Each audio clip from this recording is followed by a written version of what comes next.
The Assembly will now hear an address by His Excellency Anwar Ibrahim, Prime Minister and the Minister of Finance of Malaysia. I request protocol to escort His Excellency. I have great pleasure in welcoming His Excellency Anwar Ibrahim, Prime Minister and Minister of Finance of Malaysia. I invite him to address the Assembly. Dipersilakan Yang Amat Berhormat. Assalamualaikum warahmatullahi wabarakatuh dan salam Malaysia Madani. Izinkan saya bagi pihak negara dan rakyat Malaysia mengemukakan pandangan ke arah keamanan dan kesejahteraan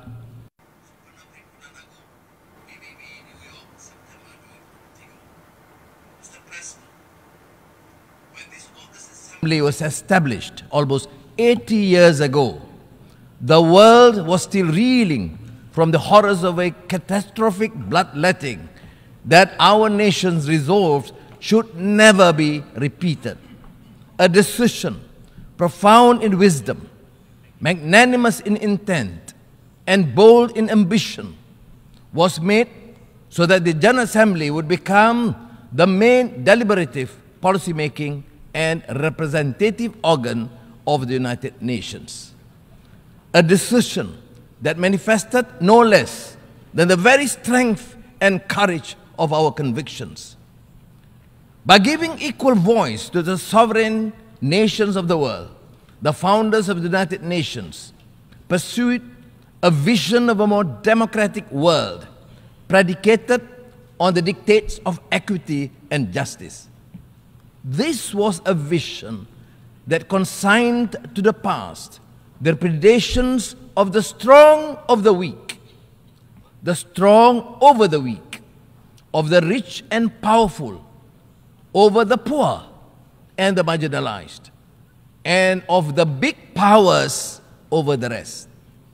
That vision, in my opinion, has been utterly shattered to pieces. Today, we find that the major powers and those that aspire to greater international status are increasingly casting the United Nations aside for smaller, supposedly more efficacious platforms. As the powers that be continue to pay lip service to the imperative of multilateralism, we see the emergence of minilateralism instead, effectively becoming fragmented configurations of power. Mr. President, we are living in a deeply polarized world. We are seeing major power rivalry unfolding with consequences that will negatively impact nations, especially the smaller ones in the regions of conflict. The upshot is that we are confronted with a geopolitical and geostrategic dilemma. While the major powers continue to assure that a binary choice is not being imposed, the reality for many is that it is the only choice offered. Unchecked, this will ultimately lead once again to a world where the masses are unrepresented, where the few rule over the many, and the many resent the few. The lofty ideals and principles enshrined in the UN Charter call upon nations to resolve their disputes through peaceful means and refrain from the threat or use of force against the territorial integrity and sovereignty or political independence of any state. We condemned unequivocally the Russian invasion of Ukraine. This conflict in Ukraine, for example, underscores the imperative to make peace and settle differences amicably through negotiations. Nevertheless, time is not on our side. And owing to the protracted failure to deal with this Russian-Ukraine crisis, I urge for a concerted multilateral effort led by the United Nations to resolve this. We cannot choose our neighbors, but we can choose to live in peace with them. And peace cannot happen without the cessation of hostilities by all parties. It is imperative for all parties to return to dialogue and resolve their differences through the negotiation table. The extent of the Ukraine conflict has radiated throughout the world as food prices have skyrocketed, leading to shortages and hunger, further malnutrition and despair. As in other conflicts elsewhere, be it in the Middle East or Southeast Asia, forced migration take place, piling on the problems of refugees and statelessness. Mr. President, in the Middle East, the politics of dispossession continues with a vengeance, with more illegal settlements being built, stripping Palestinians of land that rightly belongs to them.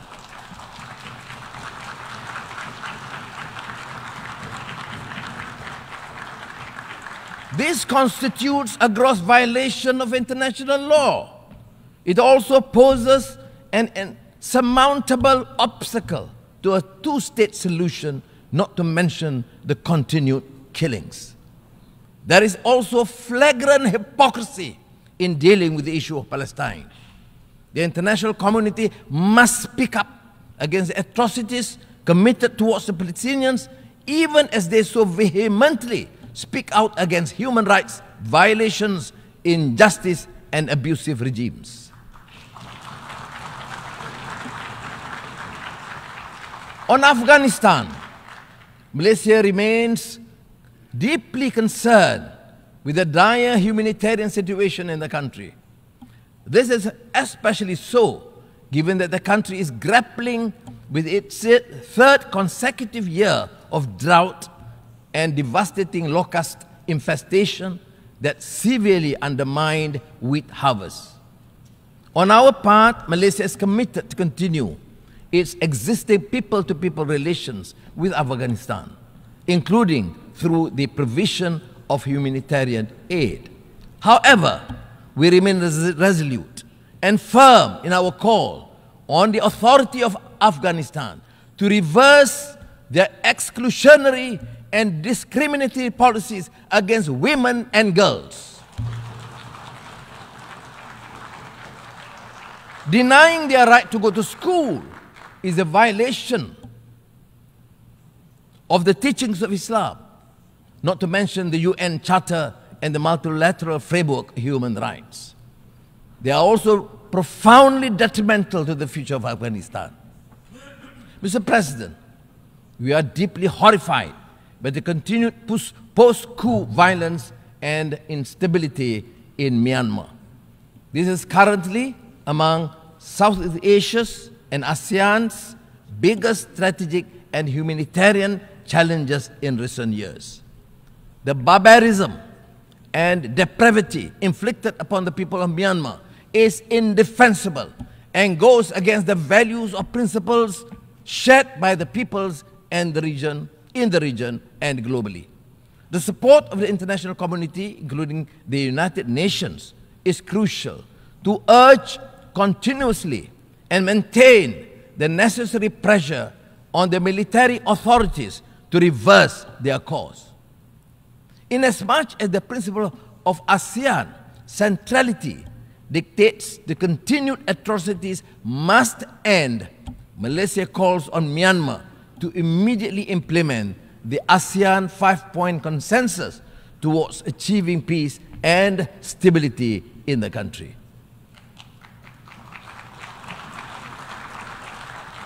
ASEAN is navigating the rivalry between the major powers in the Asia-Pacific. Malaysia believes that any strategy undertaken should neither start nor exacerbate a race for dominance. Instead, such strategies should contribute to peace and stability, security and prosperity in the region. Mr. President, scientists have confirmed that the world has just experienced its hottest summer in history. we have heard Secretary General Guterres gravely declare that climate breakdown has begun. Even Malaysia is seeing an increase in adverse impacts of climate change, with increasing temperature, rising sea levels, intensified monsoons, and erratic weather patterns disrupting livelihood and degrading local ecosystems. As such, we have not a moment to lose. Malaysia is doing its part by developing low-carbon and renewable energy roadmaps to implement mitigating and adaptation strategies. The newly launched National Energy Transition Roadmap should aid us in achieving our NDCs as well as lighting the path towards our net zero aspirations. Discussions on climate change in the absence of equity, justice, and the necessary means to assist and empower countries to undertake greater climate action is an exercise in futility. We also urge the developed countries to fulfill their commitment of mobilizing $100 billion a year to support climate ambition endeavors of developing countries, while recognizing that trillions of dollars per annum will be needed in the near future. Mr. President, the 2023 SDG report has confirmed that we are falling behind, with nearly a third of the targets either at the state of inertia or worse, regressing. The global economy is also projected to continue to be weighed down by geopolitical uncertainties, supply chain disruptions, increase in commodity prices, as well as challenging financial conditions. This has widened the gap between economic growth and income, leading to a continuous disparity. As the growth in income fails to match economic growth, households become burdened with debt. We now have the super rich living side by side with the ultra poor. The contrast lies starkly in the things that matter: food on the table, shelter, access to quality education, healthcare. These factors cry out for drastic systemic reform, a total reset of global institutions that impact our lives. Or else we will continue to face widening inequality, setting apart nations and peoples. Mr. President, we are concerned over the emergence of a new form of racism characterized by xenophobia, negative profiling, and stereotyping of Muslims. This is manifested in an alarming trend of hatred, intolerance, and acts of violence against Muslims and their sanctities. We are appalled by the legitimization of these acts under the feeble defense of human rights. Quran burnings are nothing but a clear Islamophobic act intended to incite hatred.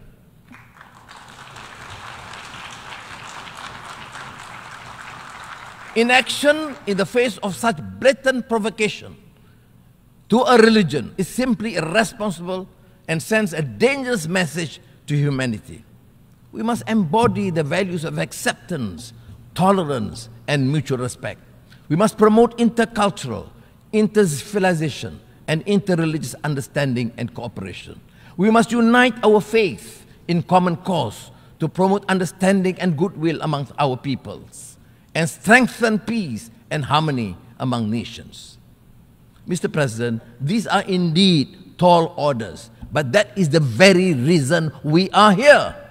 I truly believe that no challenge, however formidable, is insurmountable if we secure the collective commitment of this global community, the member states of this august institution. What we need is trust and the conviction to make the world a better place. The will to work together on a platform of consensus and solidarity.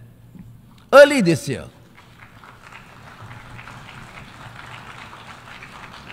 Early this year, I introduced Malaysia Madani, a vision built on the pillars of core values that we believe are indispensable in any harmonious, thriving, and peaceful society. Compassion, ihsan and rahmah, respect, trust and amanah, innovation, prosperity, and sustainability. These basic principles and moral values also apply in the context of our relations with other countries. Whether it is G7 or G20 or G77 or APEC or the world's largest FTA, there is no denying that multilateral collaboration is the sine qua non for any effective and sustainable resolution to the crises that the world is beset with. In this regard, it bears stressing that Malaysia's commitment to the UN and the multilateral system is born out of the strong conviction that all countries, no matter how big or small, rich or poor, strong or weak, have a common responsibility towards creating a better world for tomorrow.